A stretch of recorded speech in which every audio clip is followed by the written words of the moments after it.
Howdy folks, hope you're doing all right today. We're going to get into chapter 8 here, talking about inheritance. Now, we're not going to get through all of the chapter, so we're going to kind of take a swing at inheritance and get started on it. And then if you do continue on in the software engineering program, the object-oriented programming course in Java will really take a deep dive on inheritance and look at it a lot more. So we're just going to do some basics here and see how far we can get with that. So I'm going to make my new project here. And let's start here. So what we're going to do with inheritance is we're going to have a class first. So I'm going to leave main alone for right now. So I'm going to come over to my source package here. I'll add a new Java class, and we'll call this one, how about an item? Now, I like item. This is something we can imagine that you're selling at a store. So when we talk about classes, right, generally they're nouns. All of their attributes, things about them, tend to be their private variables. And then the things that you do with them, or the verbs, tend to be their methods. Now, we've only done gets and sets, but we were going to try and look at some more interesting stuff here as we go as well. So things about item, we might have a string for name, right? What is the item name? We might have a string for the item SKU, that barcode that's on it. They're sort of numeric, but they can start with zeros, and they're long digits, so I think string's probably safer for that than trying to find a fancy type for it here. And then we'll probably have a private double for price, right? Because we need some decimal places here. Nearly everything is what 99 cents or 59 cents or some number of cents here. And then we'll probably also have, then if we're talking about item, we have a price, we might have a quantity that we're going to purchase, right? So I might have like 6 packets of ramen noodles that I'm going to go buy when I go to Meijer. So I can represent that item with the quantity and the price. By the way, I don't need to have 6 different items, 6 different instances of item to buy ramen noodles. Like when I check out, I just want to say, hey, I have 6 ramen noodles, and it will do the quantity times the price. So that works out pretty well here.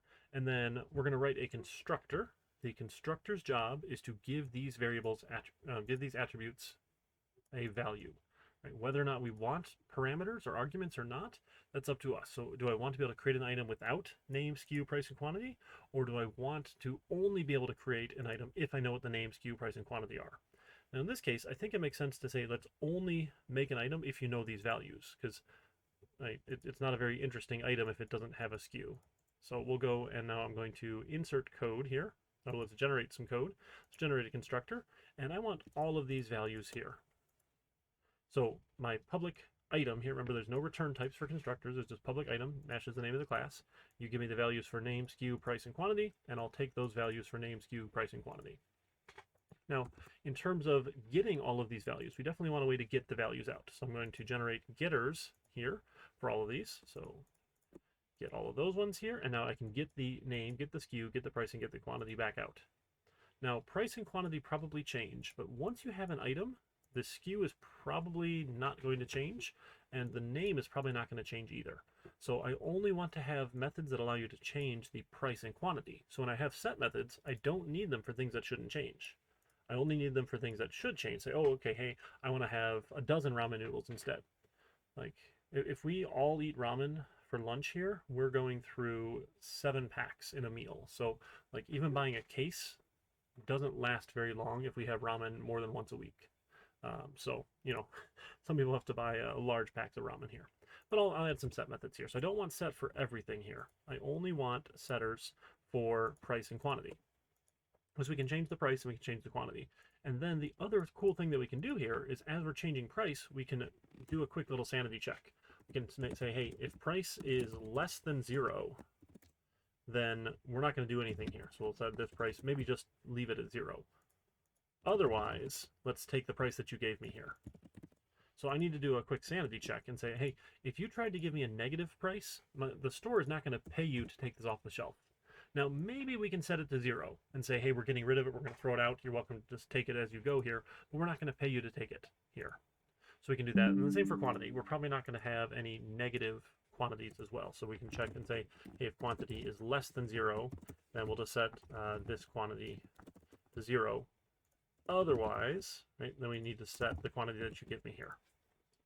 So we're doing some sanity checking here, protecting the integrity of our class. So the public methods, part of what they're supposed to do is make sure you don't give it bad values, right? Your class should, as we encapsulate all those details together and expose that API, your application programming interface, these public methods, we should be protecting the integrity of our class here to make sure that you can't give me bad values, because it's my code here, so I can make sure it doesn't accept bad values. Now 0 is not a great value, but at least we're not like giving you money to take these products here. And then if we have these methods here, we probably actually want to go use them here instead of just saying this price is the price, because you could give the constructor a negative value, and I don't want to have to do that same work twice. So I'm going to say this price given the price. I'm sorry, set price and set quantity given the quantity. Right? So I have the methods here to do the sanity checking. I might as well go use them. Now, we didn't sanity check name and SKU. Again, there probably is a way to sanity check SKU and make sure that it's a valid SKU.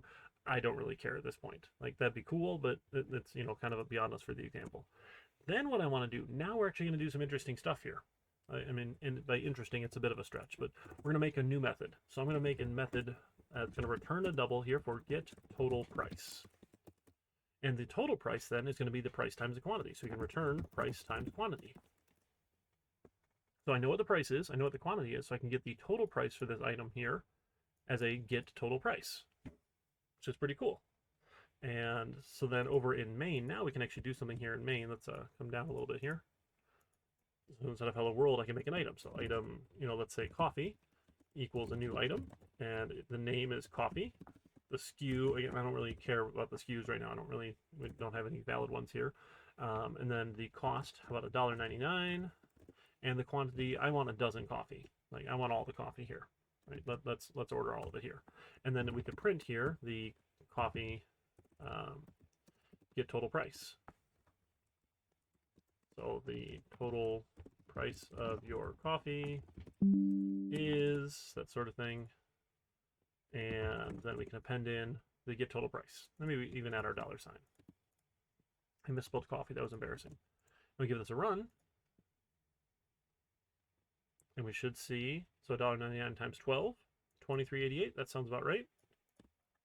Total price of your coffee, $23.88. So we can get the total price out. So we have a mechanism now to do some of that arithmetic for me. Now, we mentioned before, when we've used classes, you put in your variable name and you put dot, and you get to see all these cool things. Now, notice there's a couple things we didn't write. There's an equals, a hash code, a toString. We're going to talk about toString. The book gets into equals and hash code eventually. We're going to skip over that for now. That's a little bit beyond what we want to tackle, but toString is very interesting here. So if I were to just print my coffee toString here, we're going to get essentially a garbage value. It's not going to be very useful here. If I hover over it, it's going to tell me this is just unnecessary. It's going to be called toString anyway because println tries to do that, but that's okay. We'll see here. We get item at, and this is essentially a memory address for all intents and purposes. We can just consider this like a memory address. This is where that item is in memory for our purposes. And yeah, that's kind of cool, I guess. So if we did another coffee here, and let's do, how about iced coffee? Goodness, I have to turn off those alarms here. Iced coffee. And sure, so iced coffee. This is my iced coffee. Look at that. It's being so nice here. Iced coffee get total price and iced coffee toString. And let's say our iced coffee here is probably more expensive, right? Because it has to be cooled for us. And so maybe let's only buy like 3 of those. Let's give that a run. We'll see they're both items, but this one is at 5F whatever memory, and this one is at 3FE whatever in memory. They're in different locations. So Java said, hey, operating system, I need a place to store an item. By the way, it has a name, it has a SKU, it has a price, and it has a quantity. And that's a string, it's a double, and an int. Give me some place in memory to store this, and then we can go store them here in memory. It's fantastic. So that toString, this is actually coming from object. So in Java, everything is an object, right? That's why strings are objects. They're reference type. So anything that's not primitive is an object. So when we had primitives, we had like an int number is 42, and we said number dot. There's nothing here. This looks, it doesn't do anything for us because it's not an object.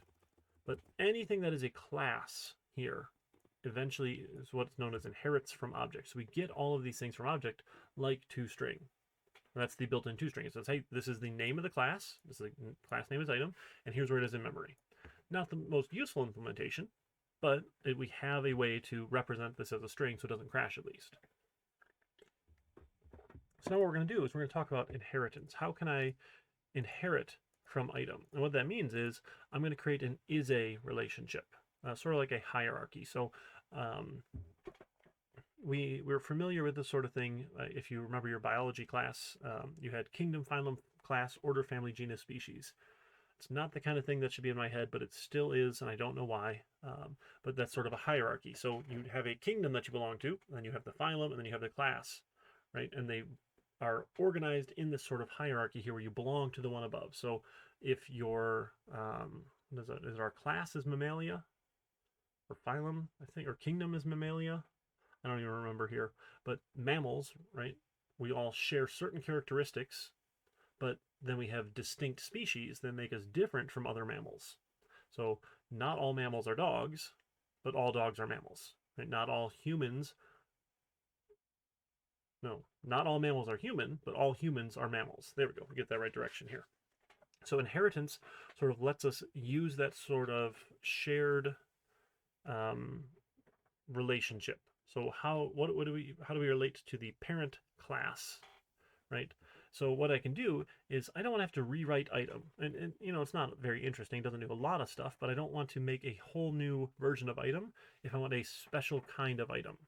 So what I can do, if I'm going to make a class here that has tax, so will this be a taxable item here, right? So taxable items need to charge a tax rate. So we're going to have a private double for the tax rate here. Then if we want taxable item to be an item, to inherit from item, and do all the things that item does without having to copy paste anything, we say extends item. Extends creates the is-a relationship. Here, now it's warning me, it's saying, hey, there's no default constructor available in item. If your parent class or your super class or your base class, there's all sorts of crazy terms here. So you have base class and derived class, you have parent class and child class, and you have super class and subclass. I'm going to try and stick to superclass and subclass because we actually use a keyword named super in Java, but sometimes I'm going to get those mixed up. So it's saying, hey, my item class doesn't have a default constructor. You can't make an instance of item without calling this constructor here. So a taxable item can't be an item because it can't get created until that constructor is called. So one of the things you have to do is you need to make your own constructor. So we're going to have a taxable item here. And now I need the double for the tax rate here. And what I also need, though, is I need all of the things that item needs to know as well. So I need the name, the SKU, the price, and the quantity because I am an item. Right? That is a relationship here. It means a taxable item is an item. So the very first thing you have to do, right, the first to do in a subclass constructor is called the superclass constructor. And that's where we're going to use that special keyword, which is super. So we're going to say super, hey, superclass constructor, please go do your thing with name, SKU, price, and quantity. There should be a comma there. Quantity, there we go, there's another T. So now if you create an instance of taxable item, you give it all the things that we need here and the tax rate. I will give just the name, SKU, price, and quantity to my superclass constructor. It will call the item constructor here, given those values. I think they're a little too large on the zoom there. Then I can go and say, hey, this tax rate is the other tax rate. And actually, I want to have a set method for tax rate. So I'm going to pause for a second there. And I'm going to generate some getters and setters for tax rate here. And then I'm going to do some sanity checking again. So if tax rate is less than 0, then we'll just assume tax rate is going to be 0. I'm sorry, this. Again, make sure you don't use the argument name here. So you want this dot for the instances value here. Otherwise, we'll get the tax rate. Oops, that you gave me here. And we'll give it a little format. Was that Control-Alt-F? Nope. Code and format. Control-Alt-L. There we go. Control-Alt-L. Give it a little format. So if you give me a negative tax rate, when it doesn't work, the government doesn't give you money back on sales tax. That's not how that works here. But then I can call set tax rate given the tax rate here in my code and give it a little format here. And now my taxable item's great. Now, we still aren't calculating the right total price though. When I get total price, so I want to change the behavior of my parent class. So not only am I a special version of my parent class here with new special behavior, but I can change their behavior as well. So if I want to do a different thing for get total price here, I can say this at override. And at override tells Java, hey, I want to change the behavior. I want to override what my parent class does here. So I need a public double get total price. And then we're going to, excuse me. Now, because I am an item, I have all the attributes of item, but I can't get at price directly because it's marked as private. So anything that's private, you don't have access to outside of the class, even if you are an item. Now I have the methods get price here. I can call get price times get quantity times my tax rate. Really, and I think we're probably going to say 1 plus the tax rate here, because generally when people say tax rate and you say like it's a 6% sales tax rate, you might put in 0.06 for 6%. You know, that's another thing we could sanity check. Like numbers over 1 probably shouldn't be accepted because that would mean like 100% tax, and that's just insane. But again, we can worry about that stuff later. So right now, I'll assume hey, if you're going to say 0.06 for the 6% Michigan sales tax rate, then we'll say 1 plus 0.06, multiply the price and quantity. Or the other thing we could do here, if I wanted my parent class's get total price, I could say super.get total price. That's sort of a little bit more of an advanced thing here. Don't worry too much about it. So I'm going to not do that here. I'm going to leave it as get price and get quantity. But we could ask the parent class for its version first and then do our thing with it. But again, this is probably okay for now. So then if I wanted to make a taxable item here, so I'll say, hey, I want a taxable item, and let's call this, I don't know, how about chips? I'm kind of hungry right now. Is a new taxable item. And then let's, this is chips, and the SKU is 234, and those are what, $2.99 for the good better made stuff, and let's buy like 2 bags of those here. And then the sales tax rate is 0.06 for the Michigan sales tax rate. And then we can get the total price here. Total price of your chips is, and I want chips.get total price. Okay, we'll give that a little run here. We should get the sales tax added. So not only should it be $2.99 times 2, but then plus, oh goodness, that's a little ugly, isn't it? Be nice if we rounded that off here. We haven't gotten to a lot of the rounding yet. We could use that decimal formatter or currency formatter, but that's you know, it's not my favorite way of doing that. So we'll just leave it for now and say that's all right. We could fix this later, but it's okay. But just what we're looking at here then is how I can make a special version of a class to change its behavior. So the code that we write, remember one of those goals is that it's great and it's reusable and you can just take it and use it lots of different places here. Well, if that happens with item, I don't want to change item because other code is already using item. So I don't want to add a sales tax rate and assume it's 0 and have some ugly defaults and things and have to worry about that. So inheritance gives us a way to add special behavior to an existing class. It's a great way for that here.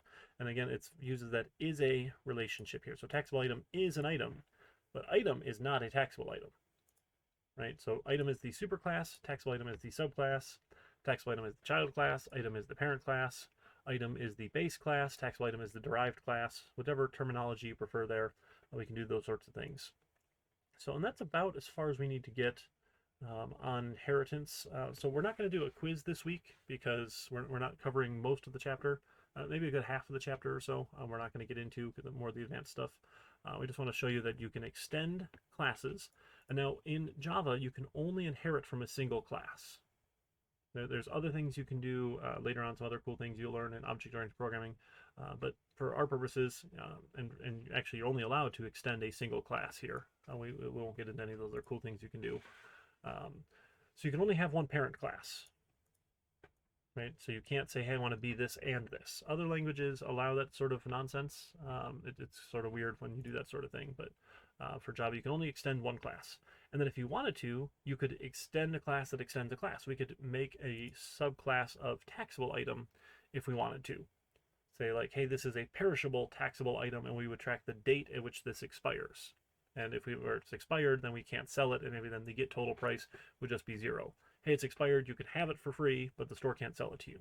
And we could do that sort of thing with a subclass of a subclass if we wanted to. And you could take it as far down as you want.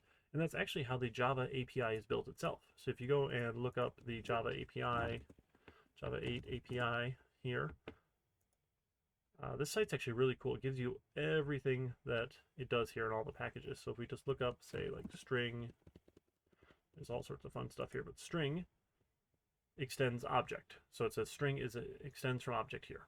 That's okay. So that one's not the most interesting. Let's see if we can find, I don't know if we haven't really done a lot with some of these other classes here. And there's a lot of classes. What might be a fun one here? How about, if I can find one that's pretty decent. I don't know if any of these are. Array list. Yeah, so we're going to get into array lists later. So array list extends abstract list, which extends abstract collection, which extends object. So you get this level of inheritance going on here, which is pretty cool in Java. We'll get into array lists a little later on when we get into some of these other chapters when we get back from the midterm. All right, so that's about all we have for inheritance. So we'll, again, no quiz because we're not covering the whole chapter here. And then we'll do a little lab on inheritance as well. All right, folks, if you have any questions, let me know. Take care.